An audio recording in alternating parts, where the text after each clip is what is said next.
Green Acres. Today is, let's see, I don't even know what day it is. July 11th, 2023. And tonight's show is brought to you by the Anyone Can Farm Tribe Plus. And I would highly recommend that you join the Tribe Plus. It's for 14 cents a day. And we just added a whole bunch of content to it, because what I'm going to brief you on tonight is the sort of like the after action report of Tribe Day 2023. And wow, like a blur. For me,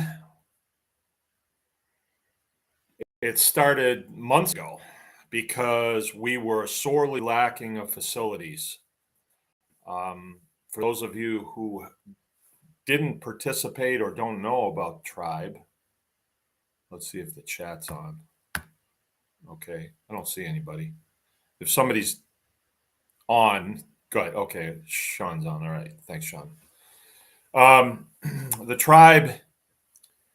Tribe Day is where we open the farm up and allow people to come on camp.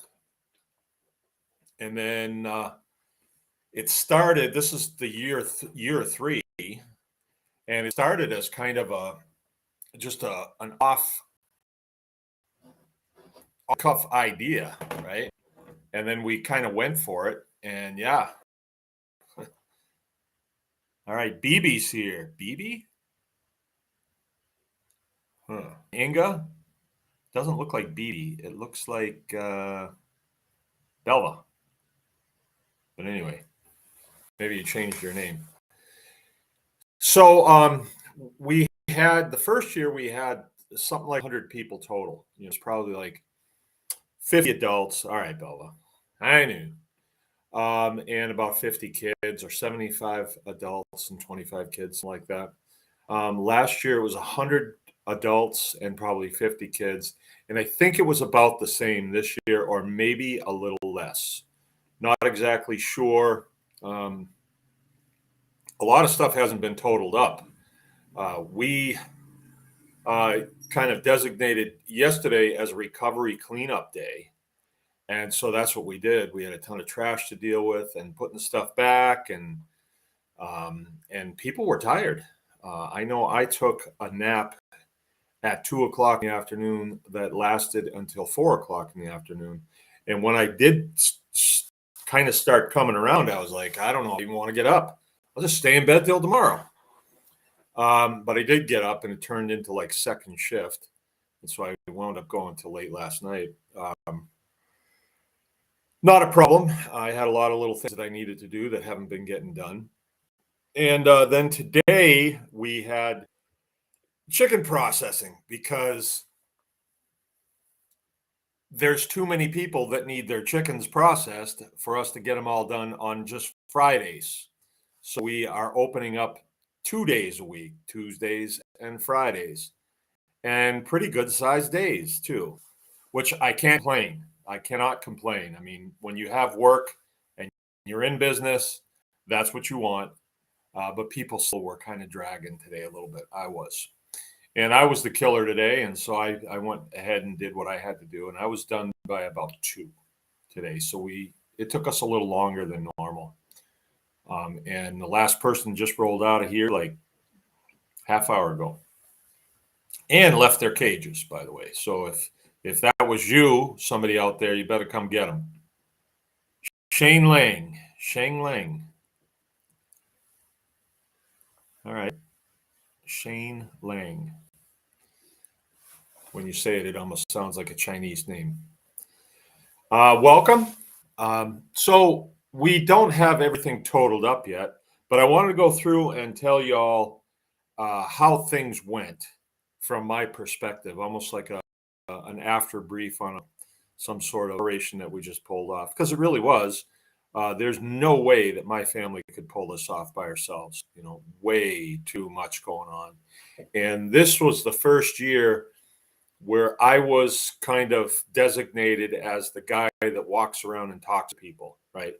And so I had uh, very little responsibility. I was the Jeep driver guy and the the hay wagon driver guy, and then the designated coffee drinker. But I didn't do much of anything else. I was the barbecue guy, and I screwed that up because every time you turn around, somebody wanted to talk about something, and that's what I was there for. Because what this is about is sharing skills. It's all about sharing skills and getting everybody around me way more resilient. And the resilience comes from knowing how to do stuff, right? And being able to grow stuff, fix stuff, and make stuff, right? That's what resilience is about. So we open up the farm and allow people to camp. Oh, Luan's here. All right. Nancy Vandria is here, my neighbor. All right. That's scary if I have local people listening to me. That kind of worries me a little bit. But it was a really good weekend. What was new this year is what I want to tell you about, because every year we have ideas as a group, and then we implement the ideas. So let's see. The first thing that I want to talk about, and I'm going to leave probably what I believe is the most important to last. But I want to talk about the first thing. And there's Dave and Sonia, faithful participants the whole way through, and servants helping out. Faithful, good people. They know how to do stuff, make stuff, and fix stuff, and grow stuff. So they're good hands at this whole thing. So let me just take it as I think of it. But Friday was a whole new day. We've never done Friday before. And this year we had a guy by the name of Nick Ferguson, and I interviewed him a few months back, and he is the tree forage guy, right? So he's made it his business to really dig into different types of trees and bushes that we can use for forages.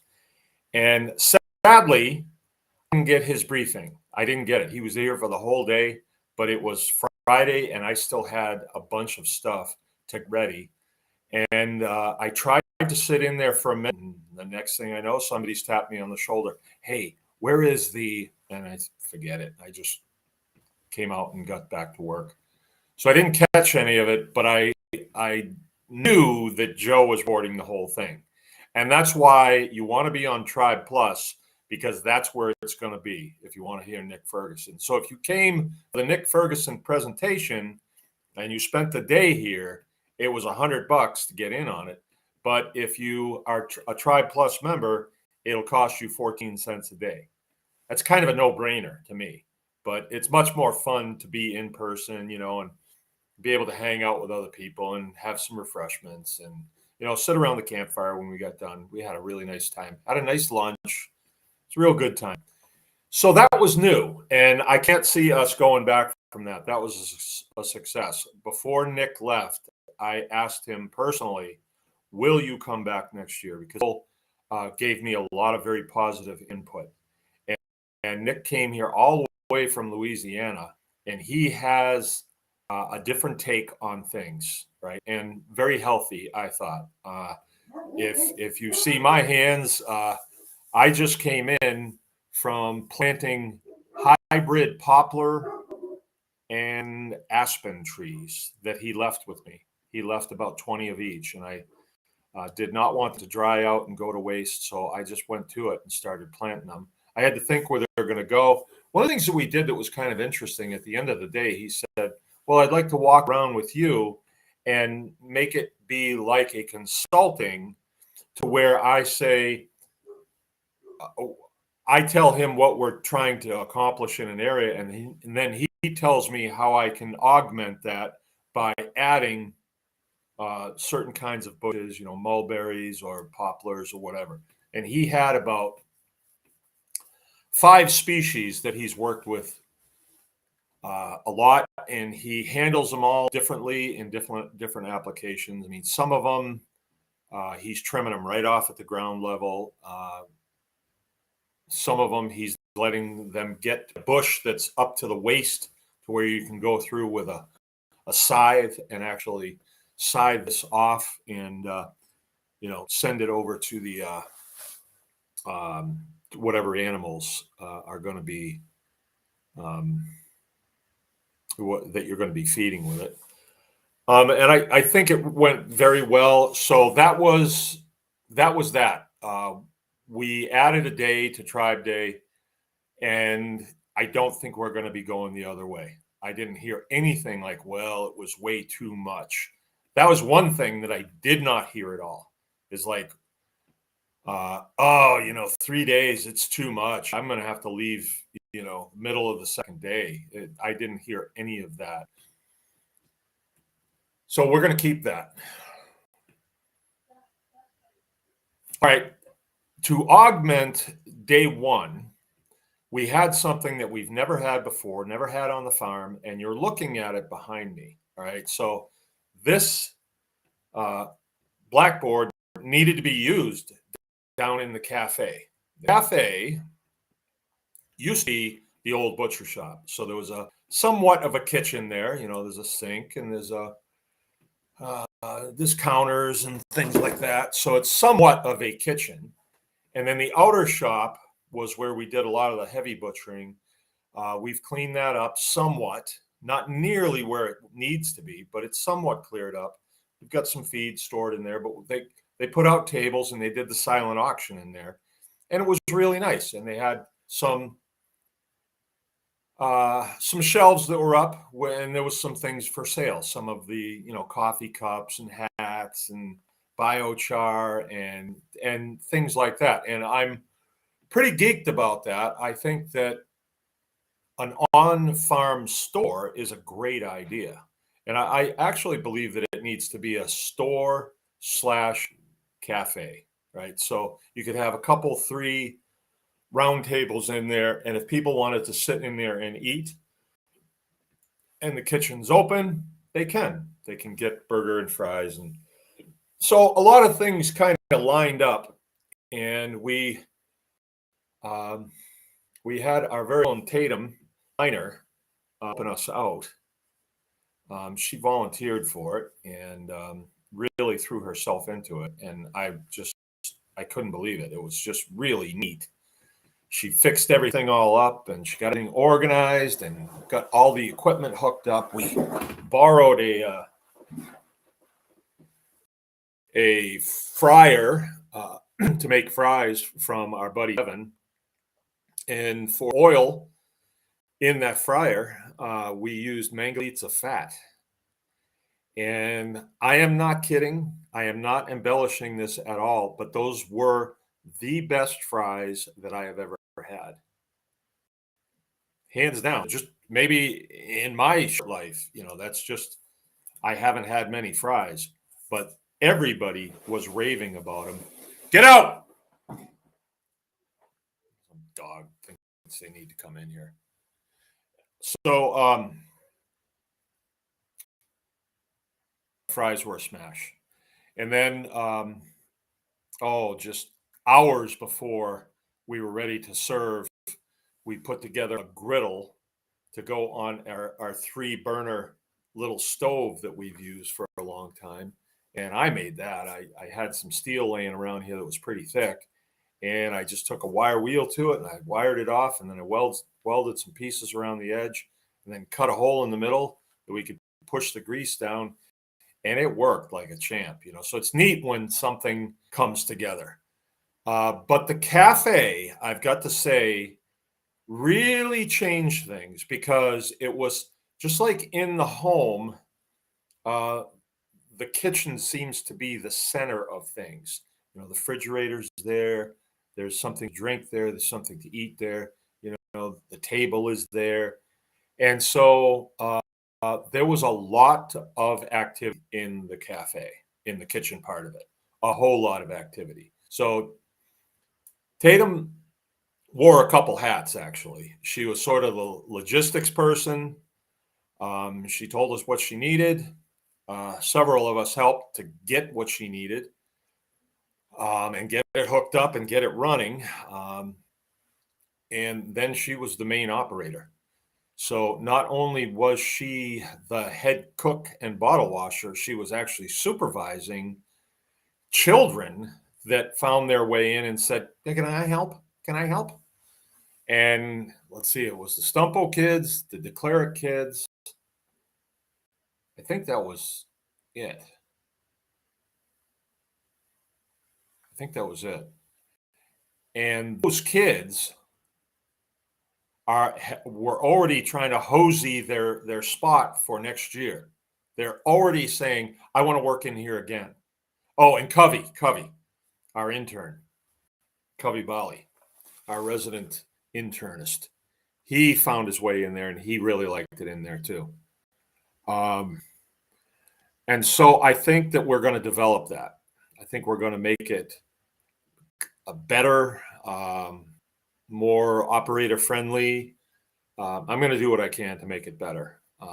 It'd be a good place to throw some dollars at to get some equipment. We really need a hood in there for to over the grill so stuff gets blown outside. It did get pretty greasy in there in the water. So we'll do that. Kind of growing pains. And then the cafe part of it where we sit, that needs to be definitely, hey, get out. You don't need to be in here. That definitely needs to be developed. You might, not letting dogs be in here, but they'll lay down here and then they'll start to pant. And I can't stand it. Then I'll have to just jump up and tell them to get out. Or lick themselves. You know how dogs are? They lick themselves. All right. Bryce is with us. Bryce was one of our presenters, by the way, and I got real good feedback on that because this is one of the things that is drawing people to Tribe Day is there are people here that know how to do stuff. You know, when you can listen to a guy that knows what he's doing and ask him questions and you get an intelligent answer back, that is invaluable, right? That is so necessary these days. I got to tell you, there was a sense of urgency with the people that were here. It wasn't like they were here just looking around with nothing better to do. People are urgent about their act together, their farmsteading act together. And I can really appreciate that because even though we pushed through to the end of Tribe Day, as soon as it was over, it was like, okay, now I got to get that done. And now I got to get that done. I need that done. I need that done. And I have plenty of energy to do it too. Okay, so let me go on to the next thing, but I don't want to. I think that the kitchen was very important. The cafe, it was extremely important because sometimes people come to an event like this and they're not bringing lunch with them, and they want to get a burger and fries, and it's really nice if you can get a burger and fries hot and sit down and eat. Really nice. Okay. So we had a total of 8 different classes, and I went to none of them. I tried to sit in on tags, but I got a tap on the shoulder. I need some diesel fuel. And it was like, okay, I didn't think I'd be able to sit in here. So that was okay. I really, as the facilitator of this, I really need to be available, and I don't want people to feel like, oh, don't bother him. You know, he hasn't sat in on a single class. You know, I can listen to these things later because I am a Tribe Plus member. I don't know if you guys know that, but I'm a Tribe Plus member, and you need to be one too. As things progress, you're going to find that it is the only way to go to be a Tribe Plus member because we're going to start offering discounts and membership perks if you're a Tribe Plus member. Actually, next year, if you do not have the Tribe Plus tattoo, you're not going to be able to get into Tribe Day. You're going to have to be a Tribe Plus member and have the tattoo. All right. That's just the way it is. Okay. Next, let's see. We had beekeeping. We had herbal medicine. I really would have liked to get in on that one. That looked really neat. Market gardening with Bryce. That went over big. Off grid with Tag. Dave and Sonia had their rig here, and they showed it to quite a few people, even my father-in-law, right at the end, which was pretty nice of you to do that.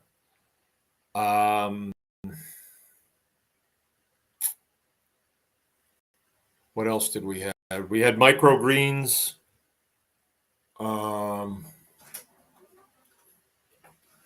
That's all I'm remembering right now.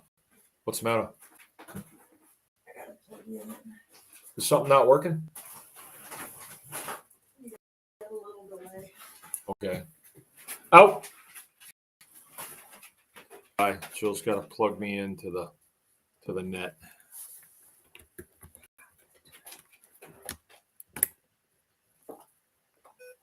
All right.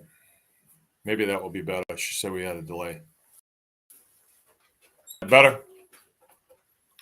Hey, can I get that door shut? These dogs keep coming in. Thank you. Okay, so here's what happened, and this was kind of interesting. Last November, the Clearspan building, which we've used to stack hay in, and we've also used it as an area where we can gather people. It was just a Quonset type building with a fabric cover on it, and it was about 15 years old, and they said that that's about how long it would last. But last November, whoop, it blew off, and the new cover was going to be extremely expensive, more than I paid for the whole unit. And we were trying to figure out which way to go, because I don't want to be replacing it 15 years from now. I want something that's going to go, much longer than that.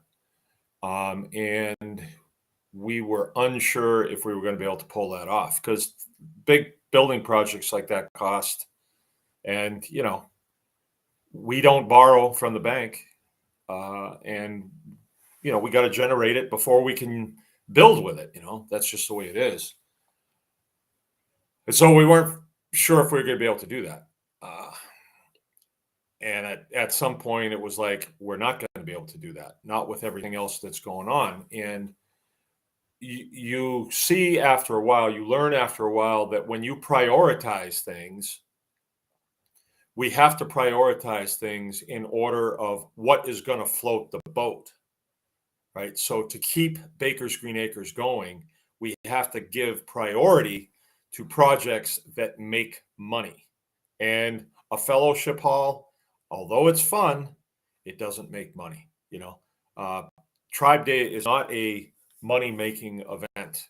By the time expenses are paid, we make a little bit of money, but we've spent that many times over preparing for it.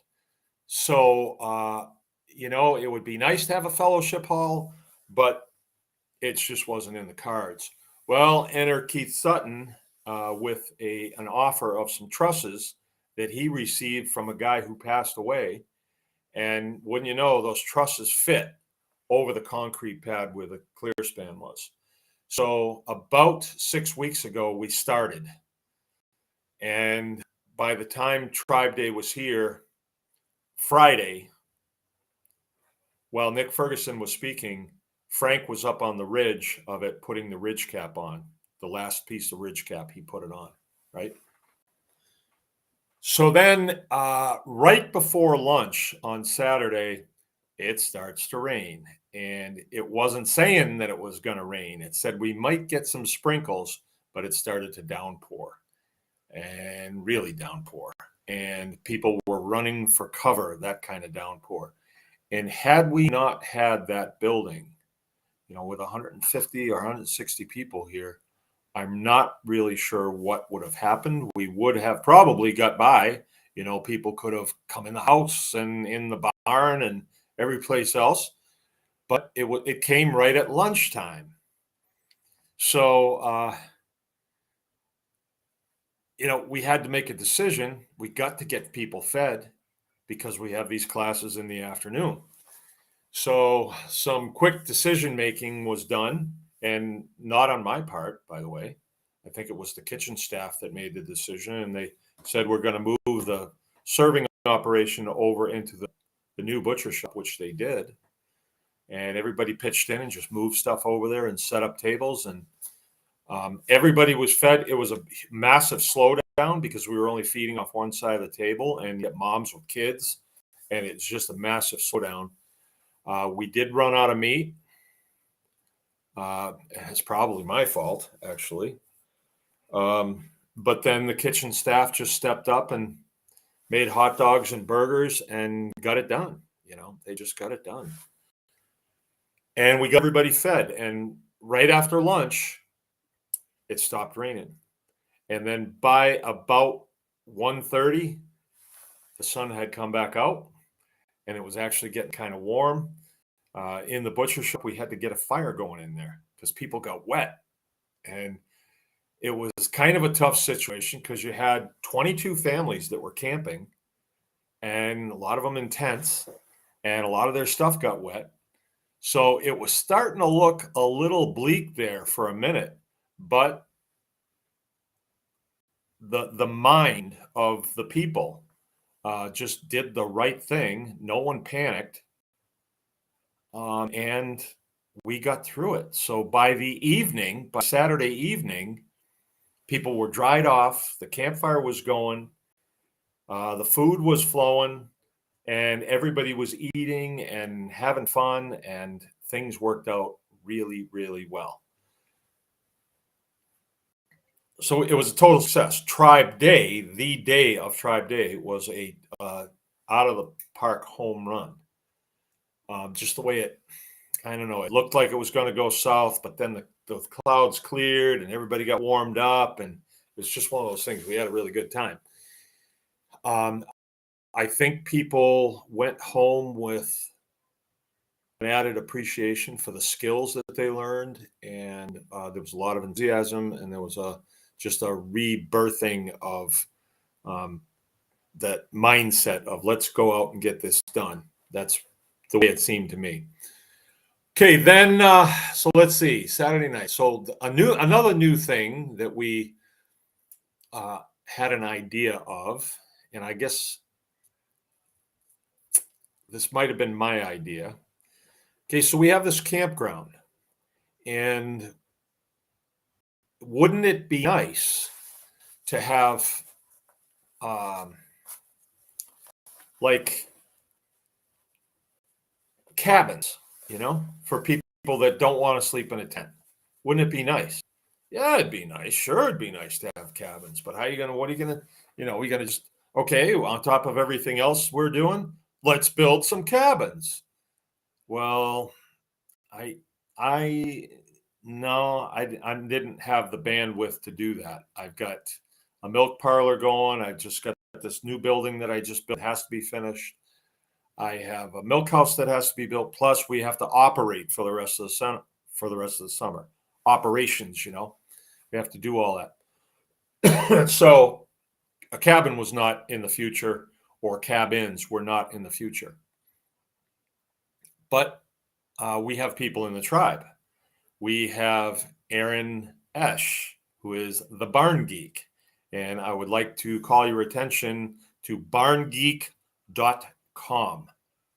And also check out his videos on Barn Geek YouTube. I believe that's what it is, Barn Geek YouTube. And he's getting zillions of views. So what that tells me is that people are interested in small buildings, whether they're cabins to live in, sheds to store stuff in, barns for animals. People are real interested in that. Okay, what else have we got in the tribe? We've got Homestead Provisions, Parker Holmes, who is a sawmill guy. He's what they call a sawyer. He saws, right? And so there's more to it than that. He's got equipment to move logs and get them on the mill, and then you have to handle the boards after they're cut. And plus, you got to know what you're doing. You can't just start cutting logs up and expect them to, not spring every which way. You've got to know what you're doing. There's a lot of thought that goes into sawing lumber. And so we called a meeting. Oh, this must be about 3 weeks ago now. I called Aaron and said, "What do you think?" Called Parker, "What do you think?" Okay, let's meet. We met. Aaron threw some plans on the table and said, "This would be a nice design for starters." Parker said, "Okay." Aaron said, "Here's the cut list." Parker said, "I can have it for you." We agreed to pay for the lumber. Baker's Green Acres did, because it's going to be assembled here. And I got to tell you, the reason why we would do this is because if we have a structure like that over on the campground, we will rent it out. So it gained some priority because it will provide income, which without income, the whole thing screeches to a halt, right? And it would be nice to have one big thing that provided a lot of income, but that's not really how farms and homesteads works. It's multiple source all the time. And where you might be able to rent out a little cabin like that for, I don't know, I really don't know, but somewhere around $100 a night. If it's rented out for 30 days of the month, that's some income right there. In my economy, that's some income. And then other projects can be funded. And I do want to say this at this point.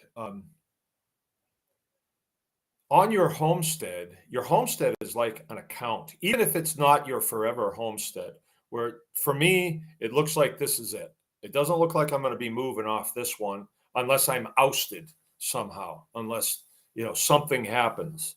I want to stay here. That is my desire, is to stay here. So on this homestead, instead of putting money in a brick building uptown, where they have a great big vault, which they really don't anymore, instead of keeping my accumulated funds there, I am much better off investing them here on this property. Investing in what?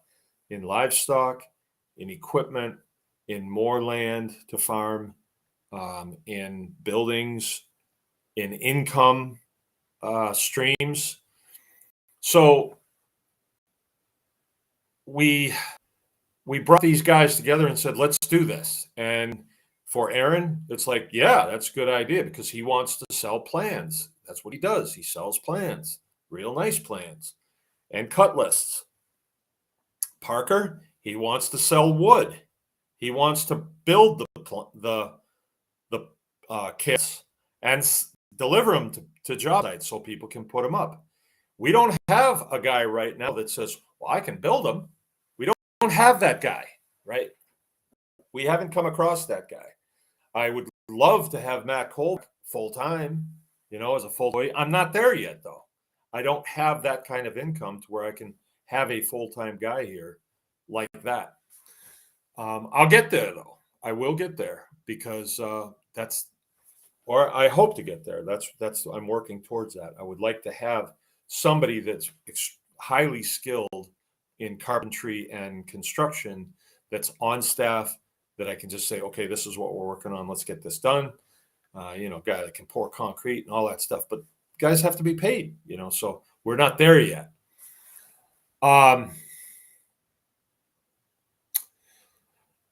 So Parker cut out the kit. He delivered it in 2 loads. The kit was neatly stacked on the ground over at the campground on spot number 23. Aaron showed up with his equipment, trailer, and his son, Zeke. And I brought a generator over. I brought some extension cords over. But that was it for me. I couldn't really participate in the build. I brought over some concrete discs to set everything on. And then Aaron and Zeke went to it. They went to it. They started Friday. And by Friday evening, I think they had the floor on. By Saturday lunchtime, they had two of they call them bents. Right? They're the I would call it a truss, but it's got legs on it too, right? They had two of them up, and then we did a hay ride Saturday afternoon, and that was our stop over there. And we kind of milled around over there a while and watched the third one go up. And then they did some other structural work on it that was very interesting to watch, right? Because these guys know what they're doing. Aaron and Deke and Parker, they know what they're doing. And, it got kind of held up because of rain. And then Sunday, I think everybody was just having a good time hanging around. And some work got done on it to get us going in a direction on it. But it by no means finished. And I know I had said that it would be finished a 2-day build. Well, it didn't happen, but there was reason why. All right. And I think part of it was my fault that I didn't open it up enough to the entire group and ask people to participate in it, maybe. But it doesn't really matter. If it was done in 2 days, hey, so be it. But as we stepped back from it this weekend, or yesterday and today, and I look over at it, because the structure's up and it's really nice to look at. It's a 10 by 16 building, and it is really well designed and well constructed so far. And I look at it and I think that is going to be really neat. To be able to host somebody to the farm, and then they have a nice structure like that to stay in with nice windows, and maybe quite rustic, maybe some solar lighting in it, and curtains and a table to sit at, and just some bunks in there. But it would really be nice because it's a very picturesque place. It's not like overlooking the Grand Canyon, it's overlooking a working farm, which is what we are. And a working farm, if it's done right, is a beautiful thing. It's really a beautiful thing. So as I was contemplating it this morning, I got a call from Aaron and Parker saying, hey, we want to come back out and throw down on that again. I said, great. So Aaron had some other ideas about cross-pollinating his organization with Baker's Green Acres and Anyone Can Farm. And we're all about that, cross-pollinating. His people are maybe building people, but they don't have a homestead group, so we'd love to pick them up. We want to get back together and throw down on that. And also, Joe's going to come, and he's going to do some intense videoing of the process, and then do his magic with those, because some of his shorts that he's put out there have gotten 1 million views on several different platforms. So he does a good job, and it's not only that he does a good job. I mean, you could do a really good job of filming something that nobody cares about, and it's not going to get a lot of views. Nobody cares. But homesteading right now is a super hot commodity because it's the natural draw when so many of the institutions that we have relied on our whole lives, we realize that they've failed. And I say they failed us. It's not that they failed us. They betrayed us. It wasn't failure. I mean, yes, it was failure, but it wasn't failure because of a mistake. It was failure because of betrayal, right? Why did all the big box stores get to stay open, but the mom and pops had to close? And now the mom and pops aren't there, and we got to deal with the big box stores who will restrict you. They're part of the machine, right? They can cut you off if you don't do something. If you don't have, I don't know, a mask on or steel toes or whatever they want you to have on, they can restrict you. I don't like that. Not at all. I don't like that type of centralization. So it's not that they've failed us, they've just betrayed us, right? They're not putting us, the customer, first. They're putting their, I don't know how the powers that be got control of them, but they certainly did. It was pretty obvious.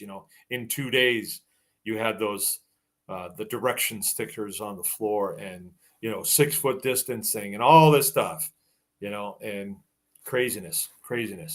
I heard that we could see that again, something far worse. I've heard that, and if they were going to try something like that again, I'm sure that they would put a lot more restrictions in place. But I think you would see people pushing back way harder. I know I would. I had a good time with it last time, but mostly I just stayed home and built my operation out. I didn't have time for their foolishness, So that was new. That build was new, and we are going to get back after it this Thursday, and we'll do a lot of intense filming on that. And I believe that we are going to build another one right away. So I will be saying to Parker, "Saw me out another one, son." And he's glad for the business, and then we'll have 2 of them up. I would like to have them done by the time hog harvest comes around. So at least we'd have 2 cabins for people to stay in during hog harvest this year. It would be super nice if we had 5 of them, but it's going to take time. And I think that it might be something that some of you all, that's how they say it down south in Greenbow, but up where I'm at, they'd say Ewans. No, where do they say that? Yuns. That's like Pennsylvania. New York, it's ewes. Hey, ewes. But I would say some of you should look into this, because the price of this build, the materials, was about $2,000, and then the plans were $200, and we don't have a crew right now, but I wouldn't wait until Parker's got 5 people wanting kits sought out for him. I would call him right now and say, "I'm next." That's what I would do, but I already did, so you can't. I'm next. Parker, I'm next. And once you have something like that on your homestead, now you've got a passive income stream. So, I mean, you got to look down the road and say, "Well, I don't teach classes." Not yet, you don't. Well, why would anybody want to stay at my homestead? There's no place to stay. If you don't want to stay at the Holiday Inn, which now they can't even get people to clean those places, if you don't want to stay there, they got to use a bed and breakfast or a, whatever they call them, B&B, yeah, BRB. And Tag stayed at one, somebody that we know. I didn't even know she had a little cabin, rented it out for $75 a night. And I guess he was comfortable there. I guess it was nice. But from what I understand, she's full all the time. So it would be nice to have a couple of them going. It'd be real nice to have a couple of them going, whatever you got to do on the homestead. All right. So you're going to hear more of that, because I'm going to bear down on that. I'm bearing down on several things this year, because as I have said, I believe we're coming into a new era in American history, and it's out of the old playbook. It was, let's have a lot of sustainable farms instead of just these mega farms that they could close down instantly. And it's sort of like the mega stores. They could say, "Well, not for you. You can't have any." Where the mom and pop stores in your community, of course they're going to take care of you if they can. We're neighbors. Of course we're going to take each other. So I'm not sure what's going on. It looks like just total craziness from government at every level.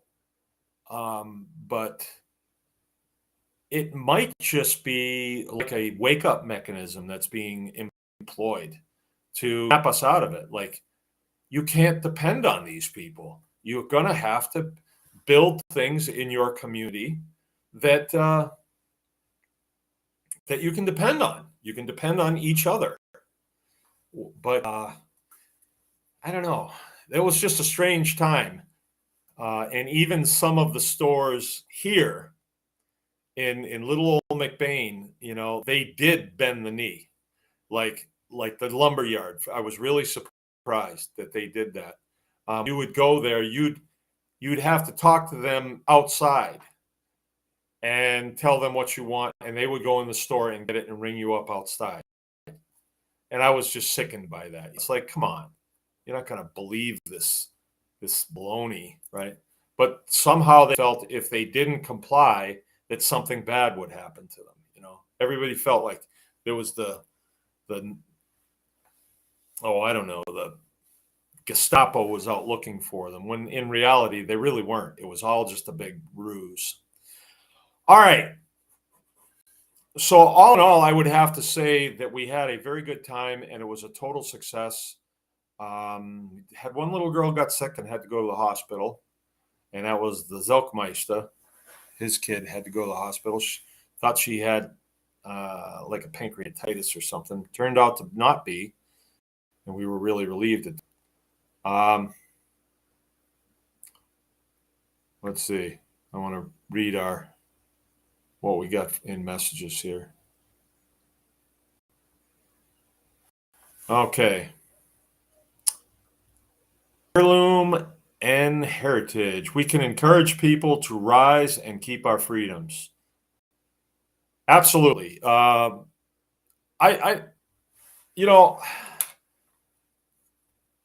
I don't like being told what to do.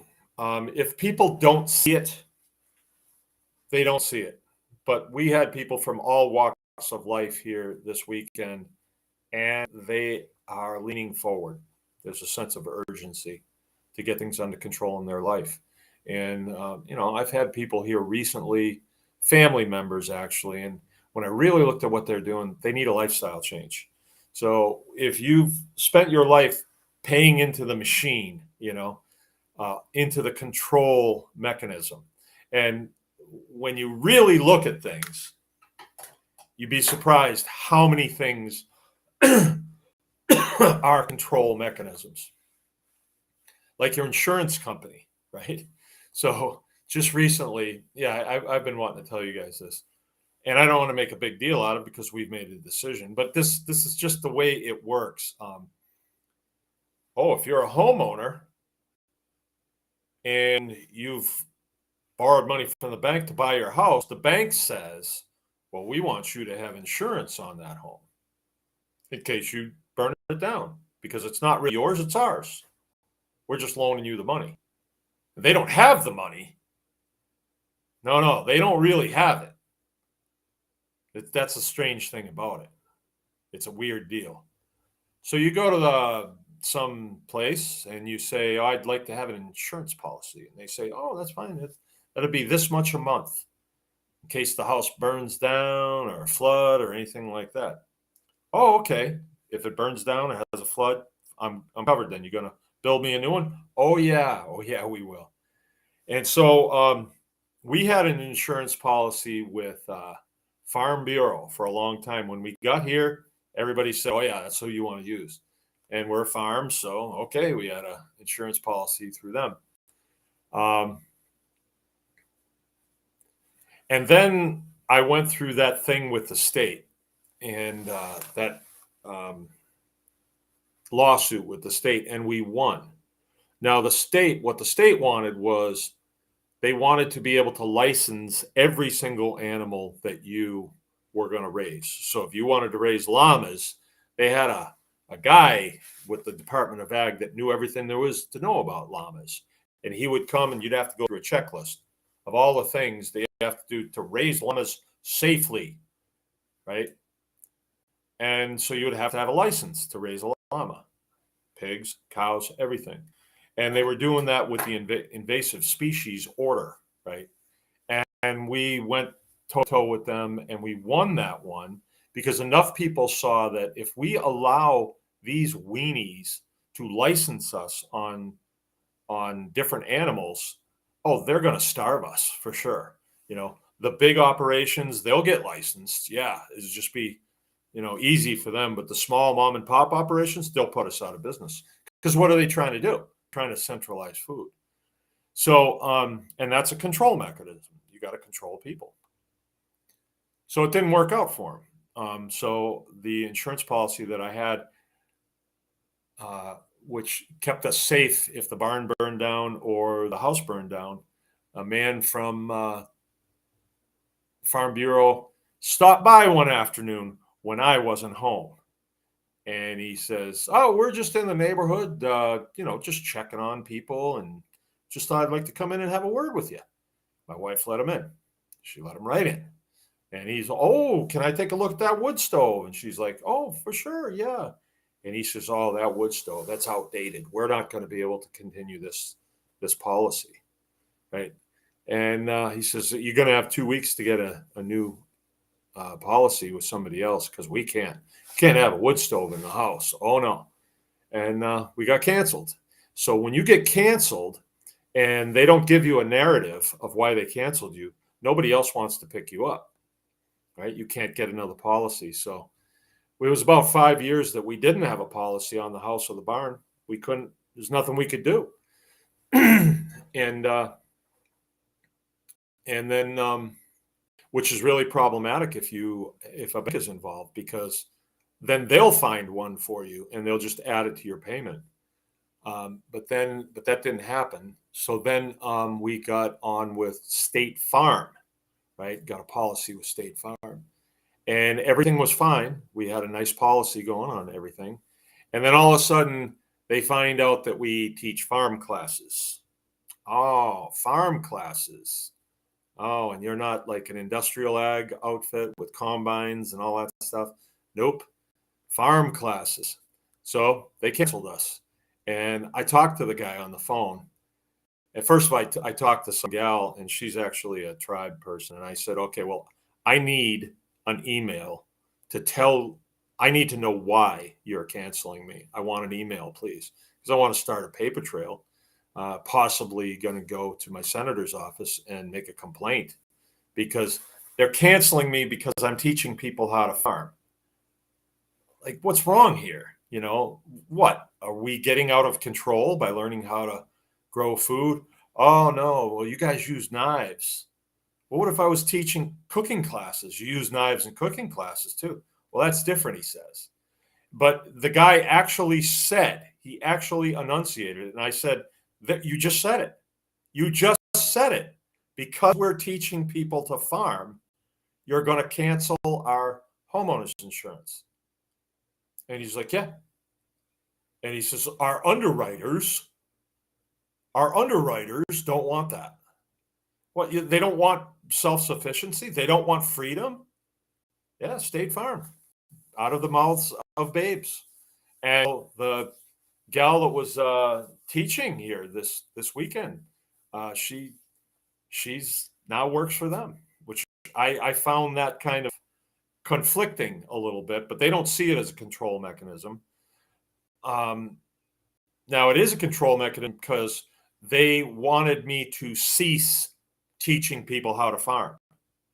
We will let you have this homeowners insurance policy if you stop teaching people how to farm. But if you teach people how to farm, we will not cover you. Which is sort of like, Guido on the corner that says, "Hey, I'll keep your store windows from getting broken here for $15 a month. But if I don't get my $15 a month, I don't know, those windows might get broken." So I almost took it as like, what, are you guys going to burn us out? That's kind of almost the way I took it. But then I had to really get a hold of myself because it really upset me that they triangulate on you this way with all these corporations. But I had to get a hold of myself and say, "Now, wait a minute, who do I work for here?" And there's some very powerful entities and one of them is the ultimate powerful entity. And I had to say, no, why am I doing this? Am I doing this for fame and fortune? No, there's neither in it. I'm doing it for a different reason. And I've told you, this is a ministry. This is what I am called to do, and that's why I am doing it. So we just said, okay, to hell with it.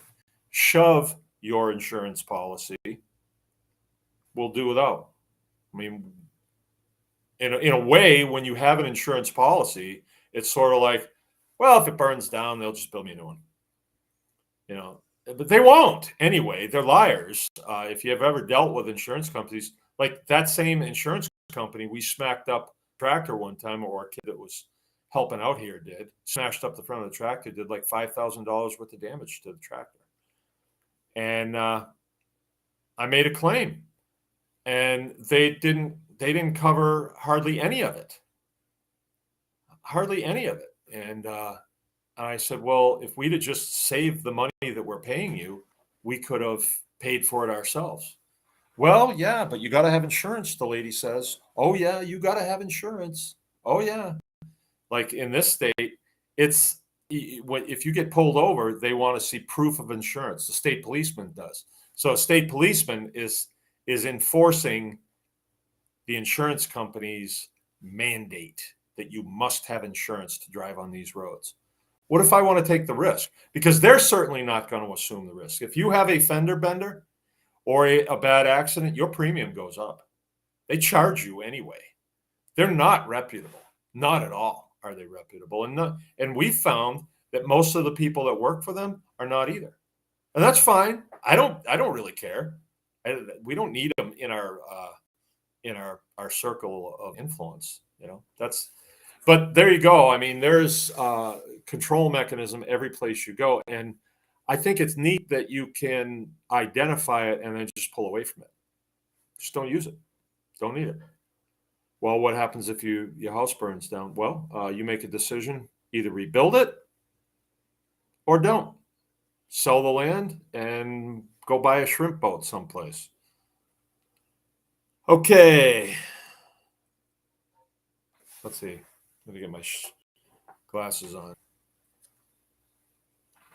Heirloom. Okay, there's a couple things here. My thing is not working good.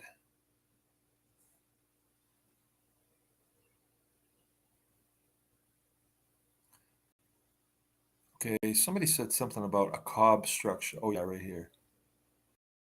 Cob structure. Vivian Ira Metrachi. Okay, Vivian. Villian. A cob structure. I think what I think of cob structure would be a straw bale house, and I'm all about that. I would love to do that, unless you mean something else. Wouldn't it be neat if every year on Tribe Day we could build another structure, and these are structures that people could actually live in? I think it'd be neat. It depending on where society goes. If we had a bunch of small structures and people lived in them, and then their career was to work, to eat, work on the farm, that'd be neat. Okay. Heirloom and Heritage. Need to get my tribe subscription. You sure do. Okay. How I Found Freedom in an Unfree World. Good Audible. Okay. I'll check that out. I'm listening right now to Rocket Fuel, which is pretty good. And it's all about teamwork and visionaries and things like that. And I'll report more on that. I think they're going to do that one in the book club. But find out who you are. Like, are you a visionary? Can you develop visionary attributes? And I think I just am a visionary. Like, when I see the campground, I actually see it. Like, I can actually smell the campfires. I can hear the people laughing and talking and stuff. Okay, So I'm going to pack it in for Tuesday night. I think I've covered everything. We really had some good people helping us out. I got a problem with my mouse. Let's see if I can get this straightened out. Yes, I think I fixed it. The battery was cocked. The battery's cocked again. Oh well, stick with that. I think I've covered everything. I don't want to overlook anybody. Sam was our parking attendant and